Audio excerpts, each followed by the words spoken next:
salam sehat.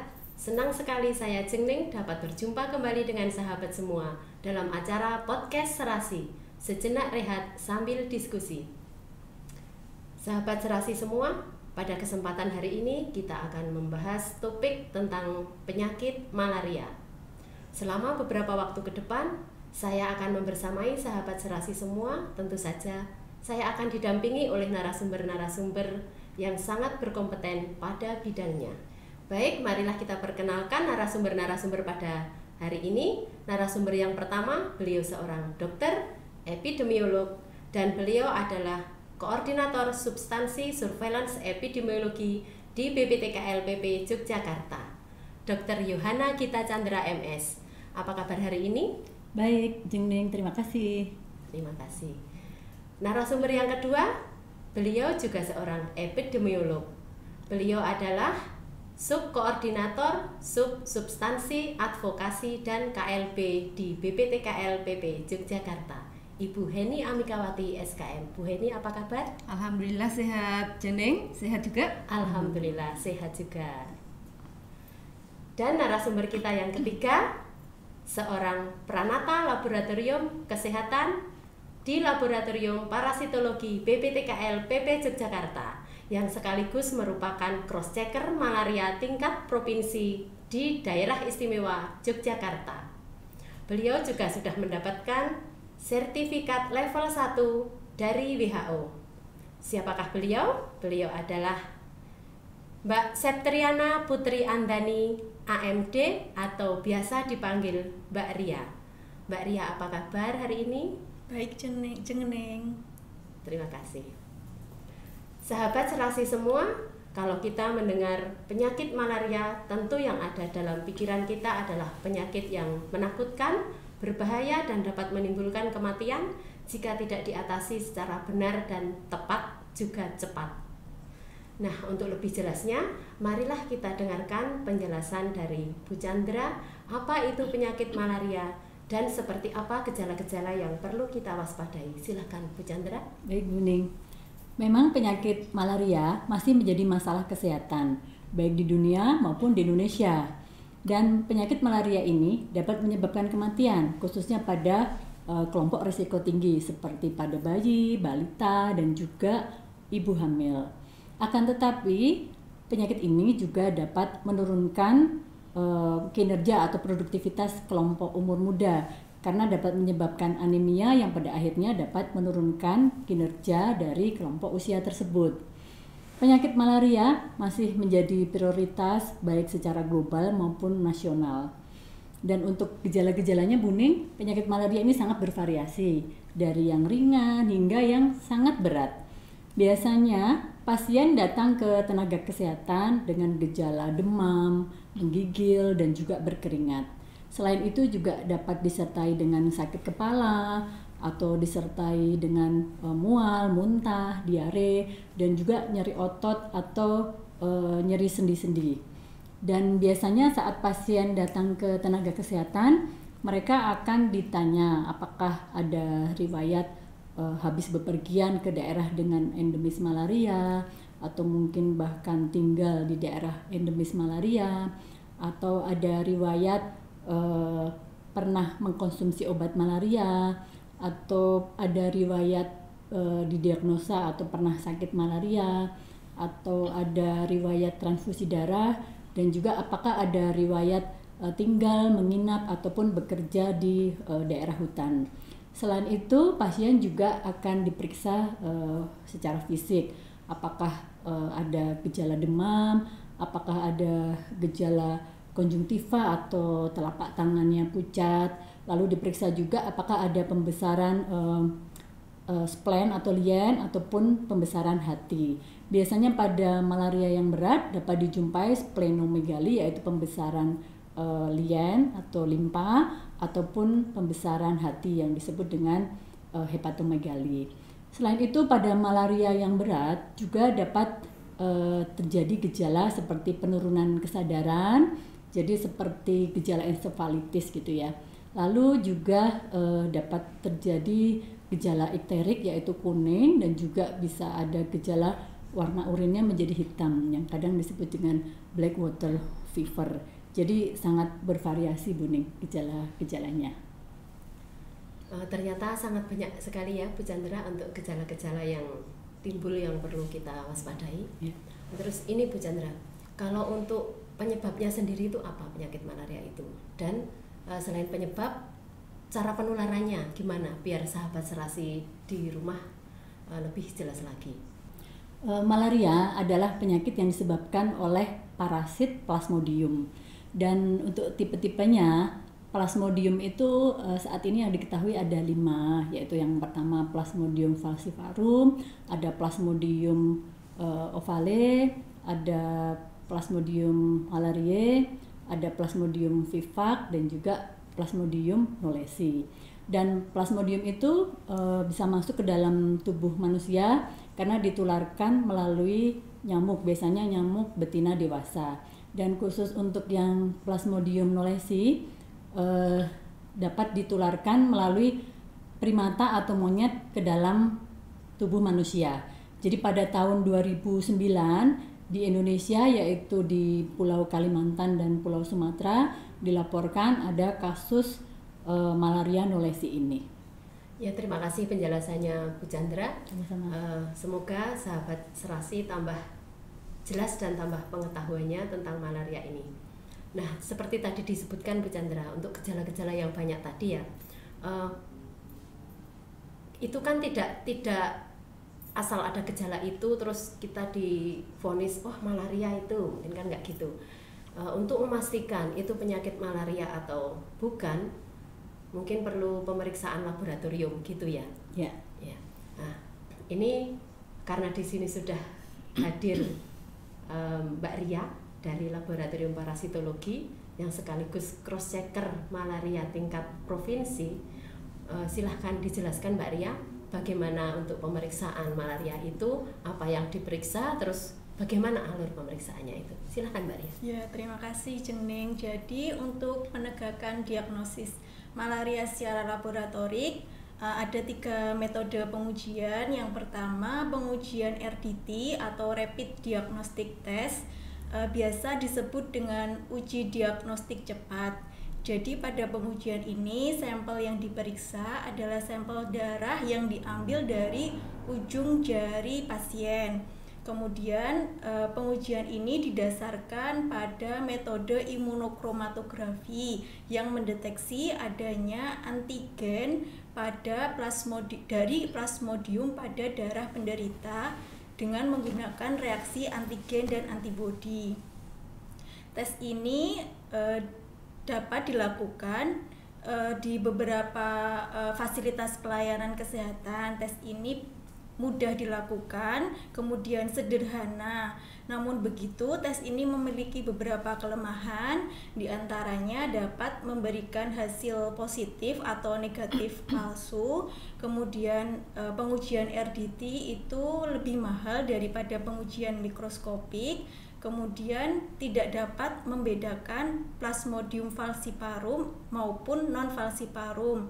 Tidak dapat membedakan dengan Plasmodium spesies lain seperti ovale, vivax maupun malariae maupun mixed infection. Selain itu, pengujian RDT ini bukan merupakan pengujian kuantitatif sehingga tidak dapat digunakan untuk melakukan hitung parasit untuk pada follow up pengobatan malaria. Yang kedua yaitu pengujian mikroskopis malaria. Pengujian ini dilakukan dengan pembuatan sediaan darah tebal dan tipis dari darah penderita. Pengujian ini merupakan pengujian gold standar yang dapat dilakukan di fasilitas pelayanan kesehatan. Pengujian ini memiliki kelebihan dari segi biayanya yaitu murah. Namun begitu, pengujian ini memiliki kelemahan, diantaranya harus ATLM yang melakukan pemeriksaan harus memiliki keahlian khusus dalam melakukan identifikasi parasit malaria. Yang ketiga yaitu pemeriksaan PCR malaria. Pada pemeriksaan ini Yang diperiksa adalah DNA Plasmodium pada darah penderita malaria. Sampel yang dikumpulkan adalah sampel dry blood spot atau DBS, yaitu sampel darah yang ditampung atau dikumpulkan pada kertas filter kemudian dikeringkan. Pengujian ini lebih sensitif daripada dua metode pengujian sebelumnya. Namun begitu, pengujian ini membutuhkan biaya yang relatif mahal serta peralatan laboratorium yang lebih canggih. Untuk alur pemeriksaan malaria sendiri, jadi di dalam laboratorium pemeriksa malaria itu terdapat namanya jejaring laboratorium malaria Jengning. Jadi jejaring laboratorium malaria itu adalah laboratorium berjenjang yang melayani pengujian pada penderita yang diduga malaria, mulai dari pelayanan laboratorium di tingkat dasar hingga ke tingkat pusat. Laboratorium pelayanan di tingkat dasar melakukan pemeriksaan atau diagnosis malaria dengan pengujian RDT, pengujian mikroskopis, serta pengumpulan spesimen DBS pada penderita malaria yang identifikasi plasmodiumnya mengalami keraguan-raguan. Kemudian yang kedua ada laboratorium rujukan tingkat kabupaten kota yang mempunyai tugas untuk melakukan pemeriksaan uji silang dari sampel sediaan darah di laboratorium pelayanan. Kemudian yang ketiga ada laboratorium rujukan provinsi melakukan uji silang pada sediaan darah bila terjadi ketidaksesuaian hasil antara hasil mikroskopis pada laboratorium pelayanan dan di laboratorium rujukan tingkat kabupaten kota. Kemudian ada laboratorium rujukan tingkat nasional yang bertugas melakukan pemeriksaan PCR bila terdapat keraguan-raguan hasil pada hasil mikroskopis dari laboratorium pelayanan maupun di laboratorium rujukan. Alur pemeriksaan uji silang sendiri dimulai dari sampel sediaan darah malaria dari laboratorium pelayanan dikirim oleh pengelola program malaria tingkat kabupaten kota kepada laboratorium rujukan tingkat kabupaten kota. Kemudian diperiksa di laboratorium rujukan tersebut. Kemudian hasil pemeriksaan mikroskopis malaria dari laboratorium rujukan tingkat kabupaten kota dikirim kepada pengelola program malaria tingkat kabupaten kota. Kemudian pengelola program tersebut melakukan analisis mengenai atau umpan balik yang dilakukan pada kinerja dari laboratorium pelayanan. Seperti itu, Jengning. Kemudian bila ada perbedaan hasil antara hasil dari laboratorium pelayanan dan laboratorium rujukan tingkat kabupaten kota, maka sampel sediaan darah dikirim ke laboratorium rujukan tingkat provinsi. Seperti itu, Jengning. Ya. Berarti untuk BPTKL PP Jogja itu laboratoriumnya termasuk yang rujukan provinsi ya Mbak Ria ya? Iya, betul Jengning. Jadi selama ini bisa diceritakan apa yang sudah dilakukan di lab BPTKL PP Yogyakarta Mbak Ria? Jadi laboratorium BPTKL PP Yogyakarta oleh Kepala Dinas Kesehatan Daerah Istimewa Yogyakarta ditunjuk sebagai laboratorium rujukan tingkat provinsi. Adapun beberapa kegiatan dari BPTKL PP Jogja dalam mendukung tugasnya sebagai laboratorium rujukan tingkat provinsi, diantaranya kami menerima sampel sediaan darah malaria uji silang atau cross check dari beberapa laboratorium pelayanan seperti dari Fasiankes Puskesmas maupun dari rumah sakit rujukan malaria. Laboratorium BPTKL PP Jogja juga melakukan pemeriksaan PCR pada kegiatan uji sentinel malaria nolesi, kemudian pada uji genetik dari Plasmodium malaria. Kemudian laboratorium BPTKL PP Yogyakarta juga melakukan beberapa supervisi maupun pemeriksaan panel testing. Kemudian Laboratorium BPTK-LPP Jogja juga melakukan pembinaan kepada laboratorium-laboratorium di wilayah kerjanya, seperti melakukan pelatihan, melakukan refreshing materi dari pengujian mikroskopis malaria, seperti itu Jengning. Banyak sekali ya lumayan banyak tugasnya ya Mbak Ria ya selama ini yang sudah dilakukan. Mbak Ria sendirian atau ada teman kalau biasanya melakukan pemeriksaan itu? Kami di Laboratorium Parasitologi mempunyai 1 kepala instalasi dan 2 orang staf laboratorium, seperti itu. Ya, wah sangat menarik sekali ya sahabat Serasi. Kita sudah banyak sekali mendapatkan penjelasan juga tentang pemeriksaan tadi yang sudah panjang lebar dijelaskan oleh Mbak Ria yang sehari-harinya memang berkecimpung di laboratorium. Nah, tadi di awal juga sudah dijelaskan sama Bu Chandra ya, sahabat Serasi semuanya. Ini saya jadi tertarik di ini Bu Chandra. Tadi itu kan ada disebutkan pasti akan ditanyakan apakah pernah tinggal di hutan atau apakah menginap di daerah endemis malaria, begitu ya tadi ya disebutkan begitu. Kalau ada pasien yang berobat ke fasilitas kesehatan. Nah, ini yang akan kami tanyakan itu apakah semua daerah itu berpotensi untuk banyak penyakit atau kasus malaria itu, atau ada semacam ciri atau daerah seperti apalah yang kita perlu hati-hati agar tidak terkena penyakit malaria itu. Ya. Monggo Bu Chandra. Terima kasih Bu Ning. Jadi untuk di Indonesia ya, saya menjelaskan di Indonesia kita mempunyai peta wilayah endemisitas untuk malaria. Jadi ini di layar Serasi kita akan ditampilkan peta endemisitas malaria di Indonesia berdasarkan data tahun 2021. Dari peta itu terlihat bahwa sebagian besar wilayah yang masih ada warna-warninya ya. Jadi kalau yang hijau itu di endemisitas ringan, lalu yang kuning itu endemisitas sedang, lalu yang merah itu ada level-levelnya termasuk endemisitas tinggi. Baik yang sedang hingga yang tinggi itu sebagian besar ada di wilayah Indonesia bagian timur, khususnya Papua, NTT. Kalau di Jawa sendiri, khususnya di Jawa Tengah, relatif sudah tinggal sedikit dan itu pun hijau-hijau. Oh ya Jengning, tadi kan di awal saya sudah menjelaskan ada 5 jenis plasmodium.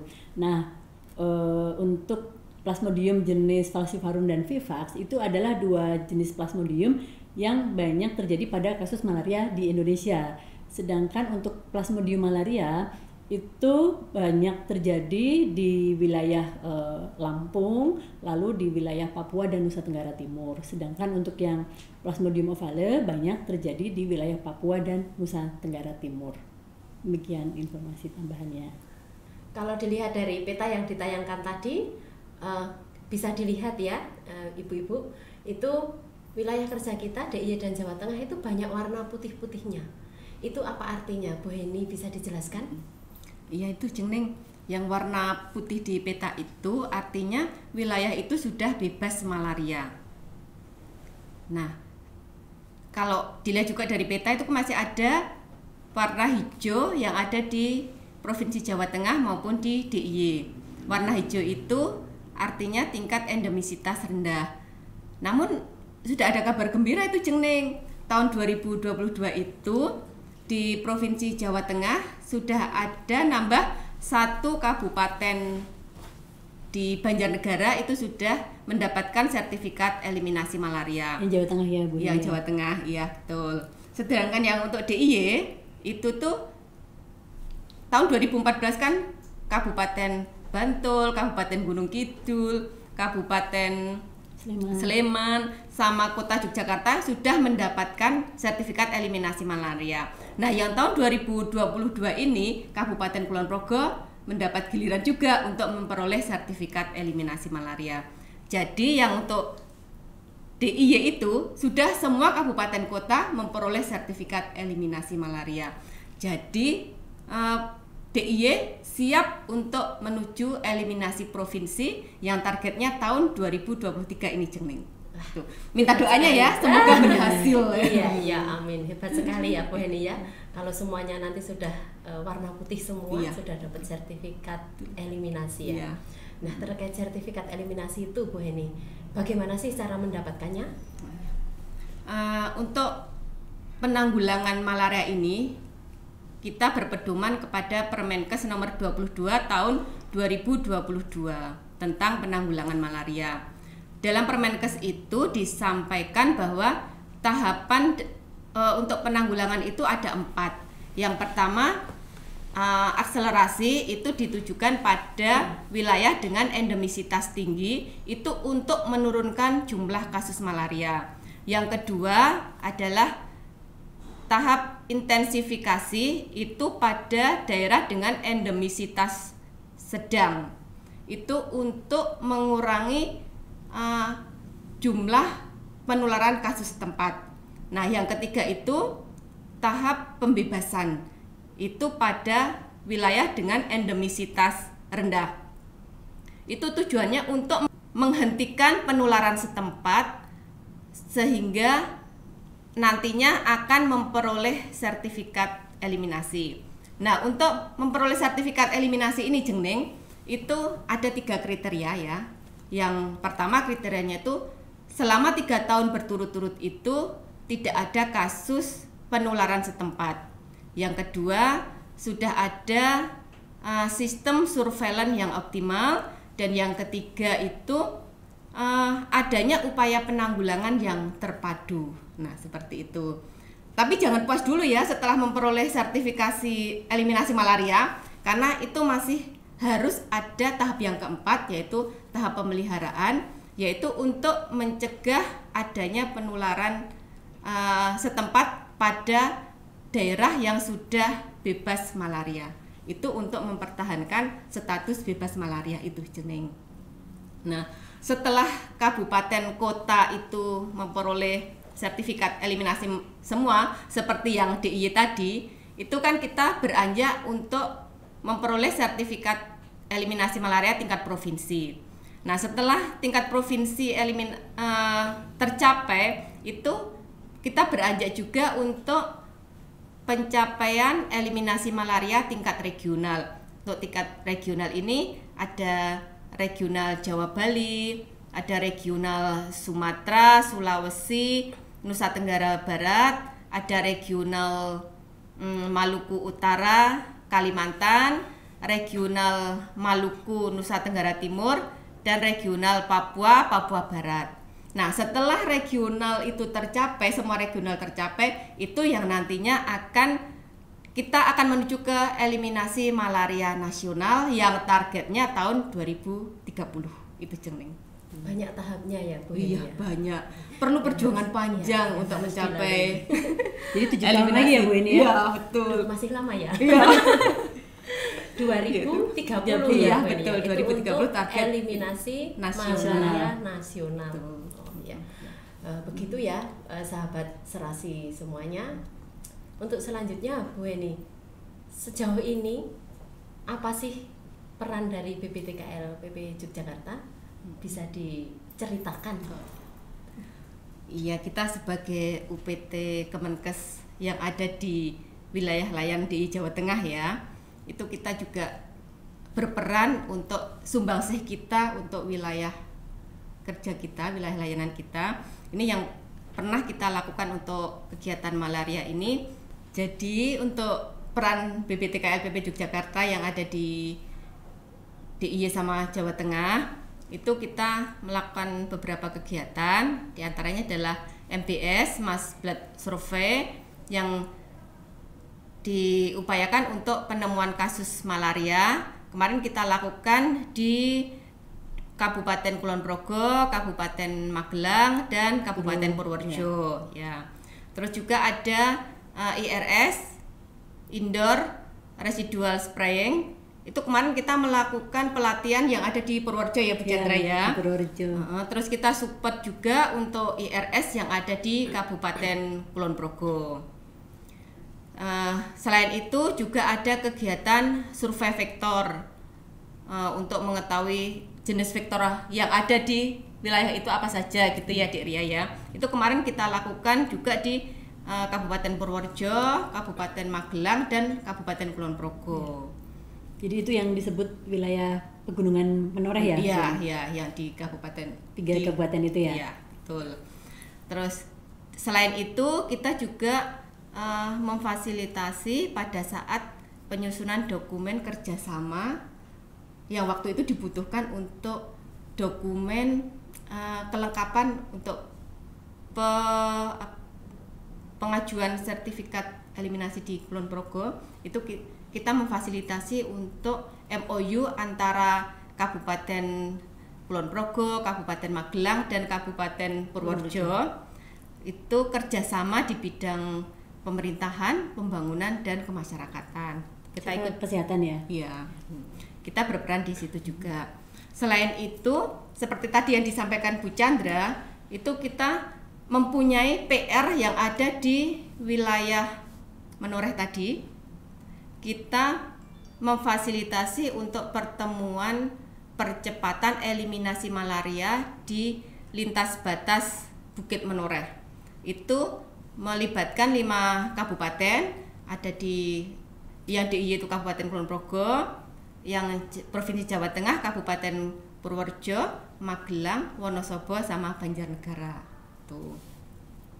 Selain itu, untuk mendukung kegiatan malaria juga, kita ada kegiatan surveillance malaria ada di 5 kabupaten yang di sekitar Bukit Menoreh itu. Dalam bentuk surveillance DIY Jawa Tengah. DIY Jawa Tengah ya. Iya. Dalam bentuk surveillance sentinel ya Bu ya. Surveillance sentinel ya. Terus juga untuk mendukung eliminasi DIY seperti tadi yang disampaikan oleh Dik Ria, itu kita berperan juga dalam laboratorium rujukan ya. Yes. Dan kita juga masuk dalam tim eliminasi di DIY untuk BPTKLPP Yogyakarta. Gitu. Itu diantara peran kita. Dan berdasarkan SK Gubernur ya. SK. Banyak juga ya peran yang sudah dilakukan BPTKLPP Jogja. Ya. Semoga kedepannya tambah banyak lagi yang bisa dilakukan, tambah maju, tambah sukses, dan teman-teman semua yang terlibat juga sehat selalu. Amin. Agar terwujud di 2030 tadi. Eliminasi nasional. Ya, tidak terasa ya ibu-ibu dan Mbak narasumber, kita sudah lama ngobrol, saking asiknya ini. Ternyata sudah banyak yang kita berikan sharing kepada sahabat serasi semuanya. Ini untuk penutup nih Bu Chandra, silahkan memberikan closing statementnya, silahkan. Terima kasih Bu Ning. Jadi sahabat serasi, tadi sudah disampaikan bahwa penyakit malaria disebabkan oleh infeksi plasmodium ke dalam tubuh manusia. Dan untuk diagnosis pasti penyakit malaria sementara ini ditegakkan dengan melalui pemeriksaan darah. Lalu mungkin beberapa tips ya Bu Ning ya. Misalnya kita mungkin tinggal atau harus bepergian ke daerah endemis malaria. Jadi yang perlu kita lakukan sebagai masyarakat atau orang yang ada di daerah tersebut, kita lakukan dengan mengubah atau meningkatkan perilaku kita dalam mencegah penyakit malaria. Yaitu yang pertama dengan dapat kita bagi 2. Yang satu, menghindari bagaimana nyamuk itu tidak berkembang biak, atau yang kedua, bagaimana nyamuk itu tidak menggigit kita. Yang untuk cara mencegah nyamuk tidak berkembang biak dapat kita lakukan di sekitar kita ya, misalnya dengan membersihkan tempat penampungan air, dengan menutup tempat penampungan air atau air-air yang tergenang yang ada di sekitar lingkungan kita, dan juga bisa mengubur barang-barang di sekitar kita yang kira-kira bisa menampung air. Itu beberapa cara yang bisa kita lakukan agar nyamuk tidak berkembang biak. Lalu jangan kita biasakan untuk menyimpan pakaian basah di dalam rumah, karena pakaian basah dapat menarik nyamuk untuk masuk ke dalam rumah. Selain itu juga agar kita tidak digigit nyamuk, dapat kita lakukan dengan cara memakai repellent, memakai baju lengan panjang, memakai celana panjang, atau memakai obat nyamuk. Itu adalah beberapa cara agar tubuh kita tidak sampai digigit nyamuk. Ya, mungkin itu beberapa kesimpulan dan tips bagi sahabat serasi ya, kuning ya. Iya. Terima kasih Bu Chandra. Sama-sama. Sahabat serasi, demikian tadi sharing ilmu dari narasumber-narasumber kita pada hari ini. Semoga dapat bermanfaat dan dapat memberikan tambah pengetahuan kepada kita semua. Tak lupa kita ucapkan terima kasih juga kepada narasumber-narasumber kita hari ini. Terima kasih Bu Chandra, Bu Heni, dan Mbak Ria atas kehadiran dan sharing ilmunya. Nah, sekarang tibalah saatnya pada sesi giveaway. Silahkan simak baik-baik pertanyaannya dan tuliskan jawabannya pada kolom komentar. Nanti tim kami akan memilih 3 orang pemenang. Pertanyaannya adalah, tahun berapakah target eliminasi malaria nasional? Saya ulang sekali lagi, tahun berapakah target eliminasi malaria nasional? Sahabat serasi, saya ingatkan sekali lagi, jangan lupa untuk subscribe, like, komen, dan share semua media sosial kami seperti yang tertera di layar berikut ini. Apabila ada kritik, saran, ataupun komentar, atau request untuk materi-materi atau topik selanjutnya, silahkan bisa cek di kolom komentar ataupun di semua media sosial kami. Saya Jeng Ning mewakili seluruh tim yang bertugas mengucapkan terima kasih atas perhatian sahabat serasi semuanya dan mohon maaf apabila ada kekurangan atau kesalahan kami selama podcast ini berlangsung. Terima kasih, sampai berjumpa kembali pada podcast-podcast berikutnya. Wassalamualaikum warahmatullahi wabarakatuh.